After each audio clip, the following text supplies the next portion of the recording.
towards. Yeah, definitely. I kind of got off the board. I got pulled into the conversation. Robert. Shelby. Influence. Basically, if you just punch this into Google or go to a bookstore, like they'll know. I mean, he wrote the book. And there's new people now, new generations. Kevin Hogan, How to Get to Yes, I think he wrote. And Split Second Persuasion by, I can't remember who. But they all base their research off Cialdini. So, but yes, Astrid. Yeah, check out that book. It's the best resource you'll ever read. It talks about how like China during the war converted American POWs to their cause. Like they couldn't be more anti-whatever, and slowly but surely they got them to write like essays on how communism was better, and like really, like they just it blows your mind. I'm like, I've never heard of such powerful influence. It's ridiculous. Sylvia. Yes, I did. We're talking about, employees that, are inspirational and motivated and all the rest. Yes. I've joined companies and I've been, motivated beyond whatever. But, Sure. After a period of time, you start seeing your employee pulling things away, benefits, this, that, this. As an employee, it starts kind of wearing you down and you're not as inspirational as when you first started. Oh, I see. So as an entrepreneur, isn't it also our responsibility to help keep the person motivated Well, definitely. or inspired? Totally. That is a fantastic point. And when I first started in on this topic, I kind of just assumed you guys were all super nice, super generous people that treat your staff fantastically. But if you're kind of one of those big corporations that's like pulling away benefits from your people and not treating them well, I have some suggestions and advice for you. I just didn't think that was the group. but Become an, become an entrepreneur. that being said, let's say you do attract this person, okay? This high quality person. It's exactly what you wanted. Now you're like part of the deal. It's like, okay, they brought some awesomeness to the table.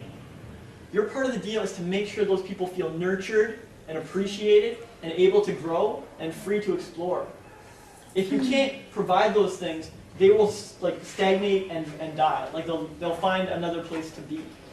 Appreciate them, nurture them, help them grow, and give them freedom to explore. Google offers 20% flex time for all their staff. I mean, they can work on whatever they want, as long as it's vaguely Google related. That's pretty free. Yeah, sit down. If you want to make a Google game, make a Google game. We don't care. And then they have risk funds, They set aside some funds, so if those employees want to try something or do something, they can pitch it. And it's like, yeah, okay, we'll give you some of the risk fund for that, the gambling fund. You know the show The Office? Yeah. The Office was originally turned down as a production. It wasn't going to see the light of day. The guys, but it didn't qualify for venture capital from the studio, but it qualified for the gambling fund. So they threw them some dollars and let them run with it, and lo and behold, success for everybody. But those guys would have left if they just turned them down with a cold no. So it's all about how you treat your staff and your employees, and I'm sure we've all been on the other end where, like Sylvia said, it's like, hey, I'm a really talented, valuable human being, man, what's going on here? Like, I don't feel appreciated at all. You can't throw me a 50-cent raise, like, come on. Yeah. So it's a great point. I just really, the vibe in here is fantastic. I'm sure anyone June brings together is going to be amazing. And I just assumed you guys were doing that stuff. And if you are doing that stuff and people still aren't responding, you've done your part. You've done your side.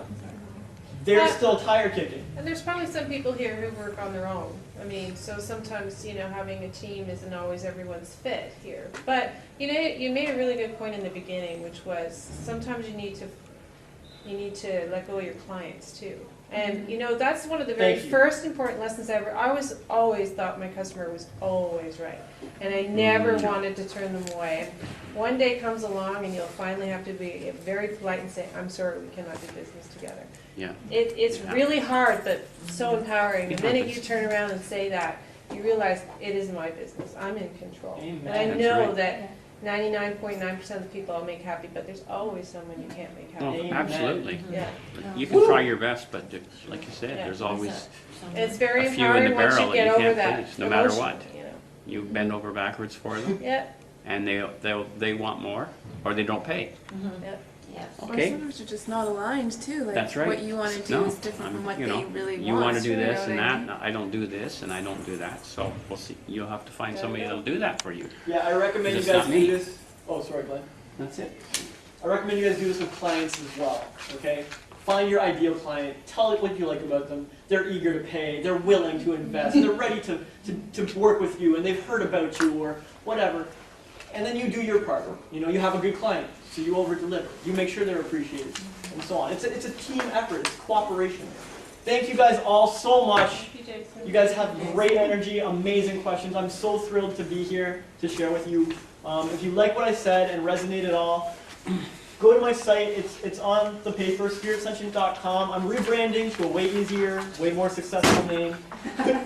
but yeah, go check it out. Grab the resources, and if you want some coaching, one-on-one coaching, we can work through anything that's bothering you. I have something for you.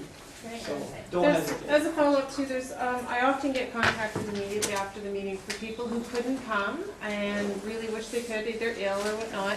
And if you could even send me anything that kind of talked about what we talked about. Well, we're gonna have a recording of the meeting Yeah. online, YouTube. Yep. Perfect. God. Oh, no! You're gonna make it to YouTube now, and you didn't even know it. You're famous. Hopefully they don't see that.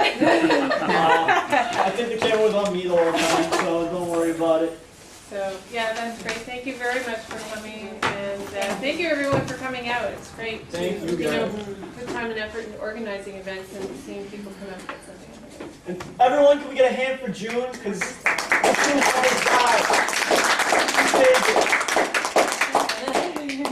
You're doing good things. Cool. So if you want to take a chance to meet and mingle each other, if you haven't met already, exchange again, it's networking too. It's